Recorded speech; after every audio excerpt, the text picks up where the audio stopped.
Hi, I'm Dr. Boyce Watkins from Your Black World, and this week you saw that there was this interesting police beating that took place with the California Highway Patrol out west, where there was a woman on a video that was widely circulated through YouTube, where an officer called for her to stop, and it looked like she stopped, and the officer then proceeded to tackle the woman and punch her in the face over and over and over again. And a lot of activists are concerned about this, and it's caught on like wildfire. But in order to really understand some of this and to really get some balance in the conversation, I reached out to a person that I respect tremendously, that everybody should know about if you don't know about him already.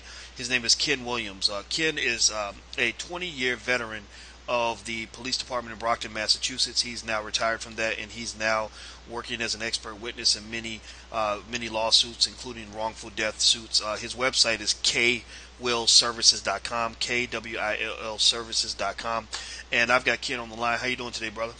Hey, how's it going, Doctor? Thank you for having me tonight. The honor is all mine, my friend. So, when you saw this video, as a person that has extensive training in the police department, but also as a person who is concerned about social justice and the experience that many people of color, in particular, have with police, what were your thoughts when you saw this video and the officer's reaction to this woman?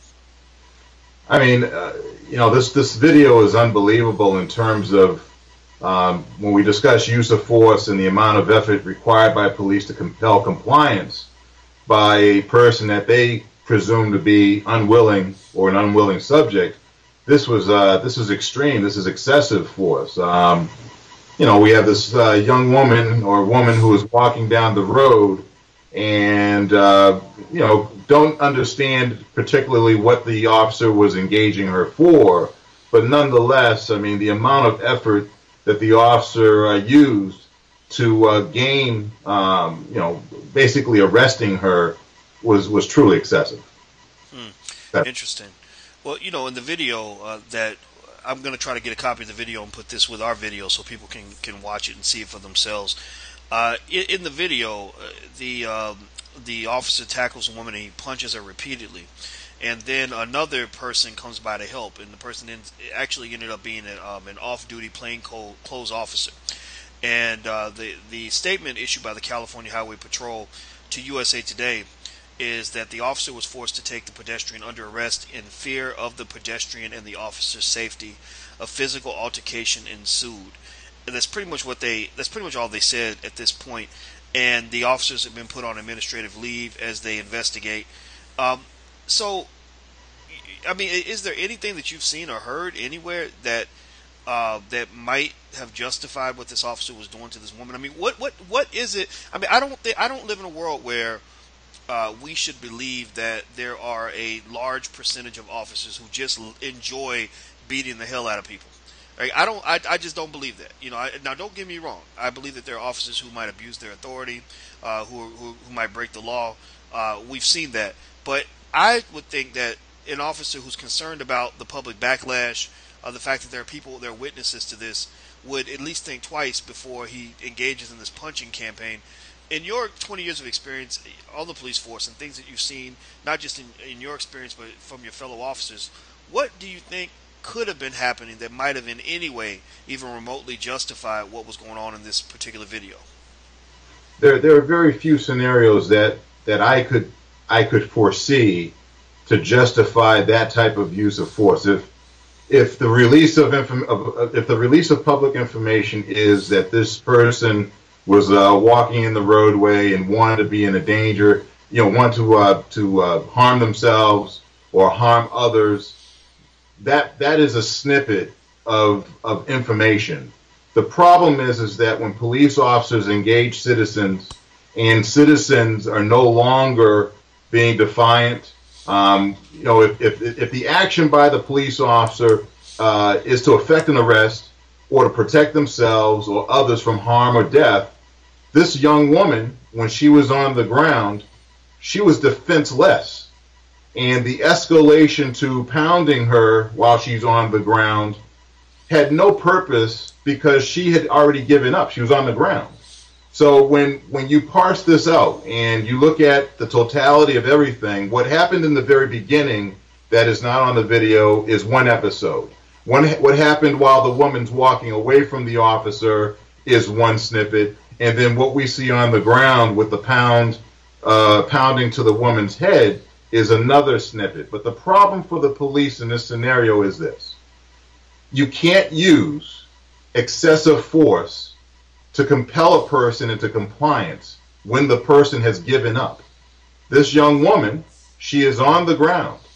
She clearly is protecting herself. She's not aiming her arms to go and punch a police officer. She's protecting her head that's sustaining these blows from the police officer. That makes this excessive force. Interesting. So let's go to the other side of the coin. Now, we talked about all the potentially justifiable reasons that the officer might have felt compelled to use this force, and it seems like there aren't that many based on what we've seen here. Let's go to the other side. Let's look at the possibility that we're dealing with an officer who did make a mistake. Not to say he's a dirty cop. He could be. We don't know. But at that particular moment, let's assume that he did something he shouldn't have done. What do you think would go through the mind of an officer that might lead him to get to that point where he's invoking this kind of rage on a woman, no less, a defenseless woman who doesn't have a weapon, who isn't fighting back? What can happen in the mind of an officer that might make him snap like that? I mean, historically in this country, we have a problem. I mean, the first police departments were formed in the early 1700s, 1600s actually, throughout the country. Boston being one of the first places where a watchman was formed.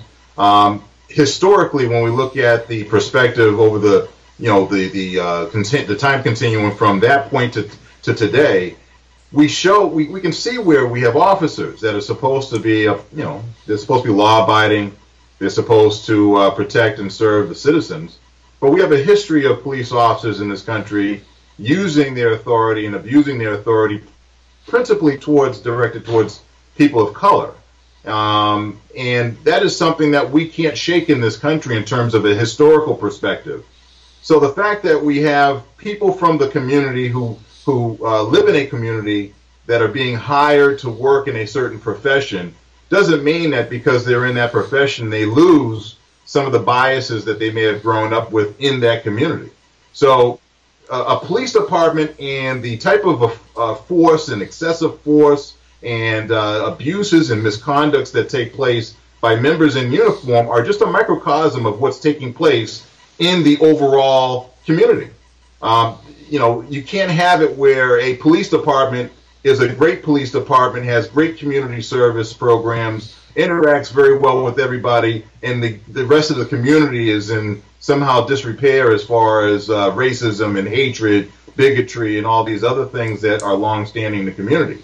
So what we have to look at here is that traditionally, when we think about the settlements and the type of cases that have been, or complaints that have been filed against police officers in general, when you look at the overall spectrum of the institution, primarily it is white men that have been, have had charges by citizens who have complained about harassment, or they've complained about excessive force, or they've complained about a civil rights violation, or they complained about a constitutional law that's been violated while the police officer was committing certain acts under the color of law. And primarily this is a white man's profession, because when we go back to the 1600s, it was primarily white men all the way up until the 1964 Civil Rights Act that opened up the door for equal opportunity for all other people, women, minorities in particular, to join these police forces. So minorities have only been in the profession a relatively short span of time compared to the longevity of what white men have enjoyed in this profession. And the overwhelming amount of abuse that's taking place out here is white men abusing minorities. That's just the truth of it. Interesting. Well, my other question would be, and I know you're not a member of the California Highway Patrol, so there's only so much that we could speculate on here. But but you know so much about this profession because this was your life for such a long time. What would have happened if there hadn't been a bystander nearby who videotaped this and put it on YouTube?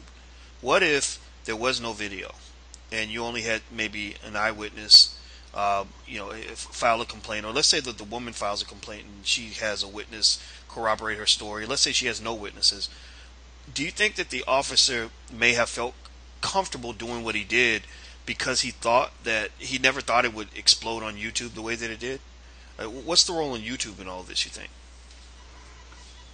Historically, again, if we look at let's say the '60s, Civil Rights Act era, where officers were told that a good day's worth of pay is to go out, and if you stop and frisk 50 minority citizens, and you find one person that might have had some sort of criminal act that you discovered, that was a good day's worth of pay.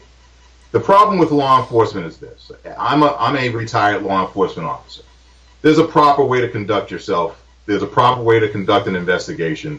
There's a proper way if you think that someone that you believe is suspicious, or you have a reasonable suspicion to believe that a person is in the middle of committing an act of a crime, or is about to commit a crime, or has committed a crime, and your purpose is to go and prevent that person from committing another act, another crime. There's a way to investigate people, but there's this notion out here that for some strange reason, when we look at the YouTube clips, anyone can peruse through them. I mean, they're public. For the most part, you have white men beating on black people. That's just something that you're going to find if you go through all of these YouTubes. The other part of the equation is, if you look at the number of lawsuits, I believe in California in the past decade, they settled somewhere close to $300 or $400 million in lawsuits in the past decade.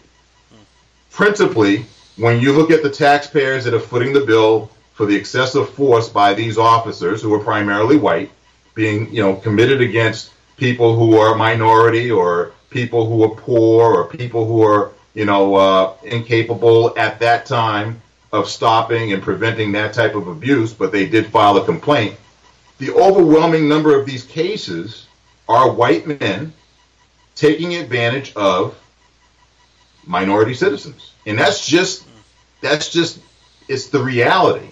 Now, it's not until these agencies realize that they've spent money to go and hire someone, they spent a lot of money to train somebody, they spent a lot of money invested into the person that they hired. The problem here is that within agencies, nepotism is very, very strong in the hiring process inside police institutions. Same thing with a lot of other government institutions. It's very difficult for a family member to jettison another family member. So if you have a stranger that's being battered, like this woman that's in California, but you have this person that's hired doing a job, and he has favor with people within the agency because he's a political hire, he's a family member, how difficult is it going to be for family to fire family? Interesting. Well, that you've given a lot of good insights on this, and I guess my last question on this would be just related to the idea of police brutality and things like that. You mentioned the many thousands, maybe millions of cases where white police officers have harmed people from minority communities. How do we process those scenarios where you've got the black cop who does the same thing? What is your take on that when that sort of happens? Because we've seen that happen as well, right?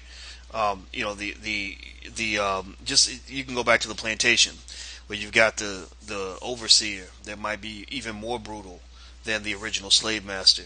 What is your take on that when you've seen police brutality committed by black police officers? Well, the thing about black police officers is that, like I said, if we go back to 1964, relatively maybe the past 50 years, under the Title VII, under a lot of different programs that are out there to bring about more minorities, more women into police force, to try to go and be the eyes and ears of the community and to prevent some of this long-standing abuse that's been taking place within the ranks of these police organizations. If a police officer, black, white, Hispanic, Asian American, female, is standing there and they are seeing someone commit a crime. They're looking at a police officer in uniform commit a crime. That means they're an accessory if they don't do anything. They have a duty to act. By them failing their duty to act and stop that type of abuse, possibly even arrest the person who's committing that abuse, they're part of the problem. Because inside the institution, the citizens, all those people passing by in California watching that person pummel that woman, all those people have lost trust in the organization.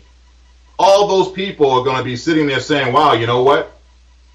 I've never seen anything like that before. Maybe a percentage of them are going to say, I have seen something like that before.